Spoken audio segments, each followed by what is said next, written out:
Hi guys, Amy here.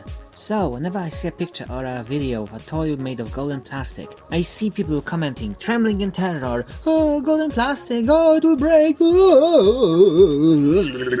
And it kinda pisses me off, since not every type of golden plastic will break, and in this video, I want to talk to you about it, since I feel at least some of you don't really know what GPS, aka gold plastic syndrome, actually is. In the early 2000s, fans noticed that many toys made of this swirly metallic plastic broke easily. It's not like they snap or break, they just kinda crumble into dust. The term was coined in the year 2002 by a user named Sky Shadow. It described the issue where a swirly metallic type of plastic, and it doesn't specifically need to be gold, it's just this metallic swirly pattern on it. It can be silver, teal, grey or gunmetal. As long as it has this metallic pattern on it, there is simply something wrong with it. As pretty as it is, it makes your Transformers, Poppy Mechs, Power Rangers Megazords and copies of Legend of Zelda Majora's Mask just crumble into bits over time. What causes GPS? I'm not a chemist or an engineer, but the user of OSPARC forum Airnorth gave us this suggestion. Problem likely arises, as with many composites, when the bonding between the polymer and the dye/particles break down. This could occur due to a natural chemical/phase change of the plastic, due to oxidation for example, or by another mechanism, say the forces incurred by the toy being played with, or more likely due to some combination thereof. In any case, when the bonds between the particles and the polymers break down, you will get small voids in the plastic structure. If this occurs frequently enough, the structure would become effectively porous. That is, it will be filled with lots of tiny voids/cracks where the polymers and particles have come apart. With even a slight amount of force, some of these cracks/voids could expand. Once a critical crack length is reached, the sample fractures. So effectively the plastic becomes more brittle.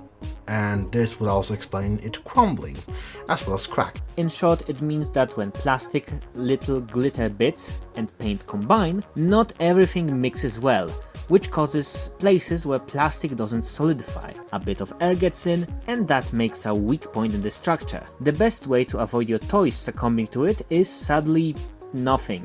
It's impossible, but you can lessen the chances of breakage by lessening the stress on it, either using some lube or by modifying the toy to lessen the stress, like by shaving down parts. By the way, similar things can be done with clear plastic parts. As mentioned earlier, the symptoms of GPS are toy creaking, breaking, snapping, but like not a even snap.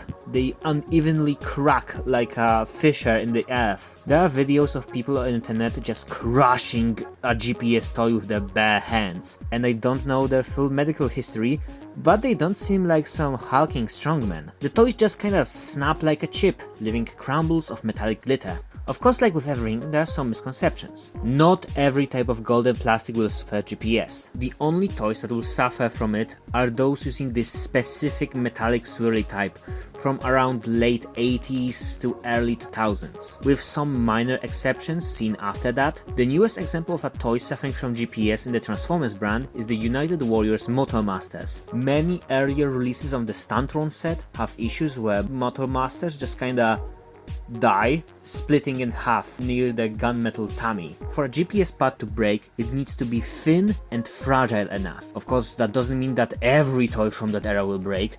Sometimes they are just painted gold and they aren't actually made from golden plastic, or they were just really lucky and the chemical compounds of their bodies decided to not break. Of course, that doesn't mean you can play with your toy like an ape. Any material will break if you bend it, throw it at the wall, crash it, etc. The most notable examples of GPS were seen in Black Zarak.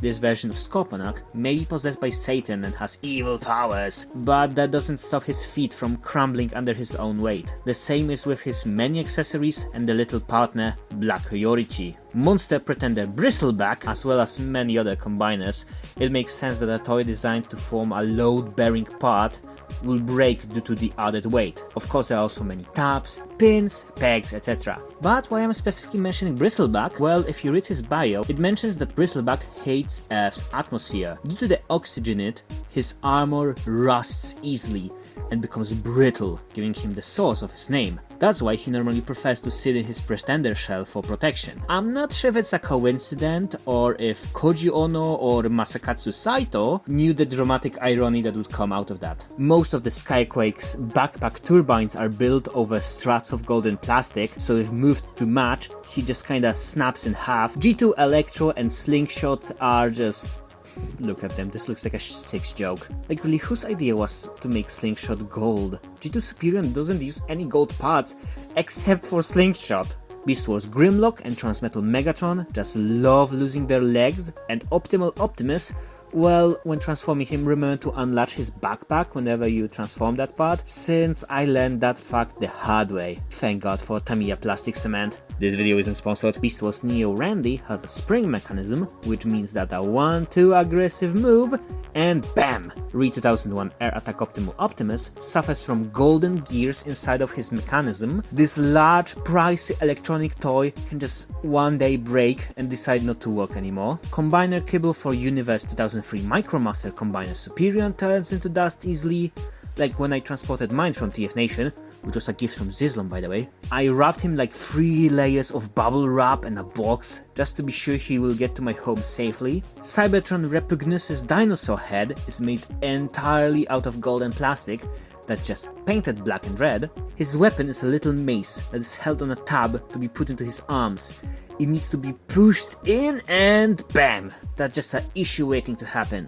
Protoform Starscream is another example of a full body made of metallic gold, so he turns from a 2007 movie Starscream into a 1986 movie Starscream. Also there's the earlier mentioned Menasor, and much more GPSable toys I'm not going to talk about now. But GPS isn't only a toy thing. Like many ideas that were born in the fandom, Hasbro later co-opted it, bothering to make it official parts of marketing, specifically describing the Combiner Wars version of Slingshot won't suffer from it in their marketing, and they also made it a in-universe thing. Golden Plastic Syndrome is an illness that can infect Cybertronians, making their bodies fragile.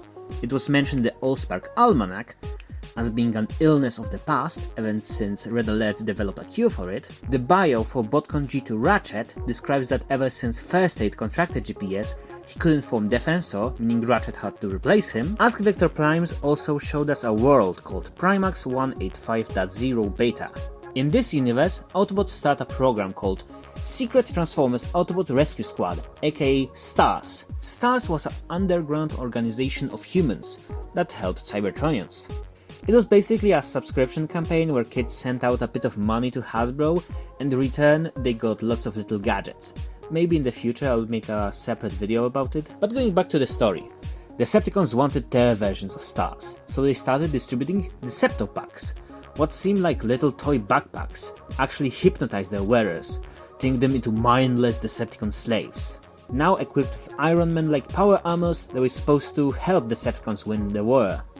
Autobots, not wanting to hurt the hypnotized humans, couldn't fight them, so instead STARS invented the Photodegradation Protocol. They weaponized Golden Plastic Syndrome in an attempt to destroy the armors without hurting the people. I don't want to sound like a downer, but this universe ends with Galvatron starting a nuclear war, Quintessons waging fights with Decepticons for centuries, most of humanity and Autobots dying, and a galactic council of aliens kinda sees humans and Earth as lost cause, blaming them for all the war. So yeah, in short, not every gold toy will die due to gold plastic syndrome.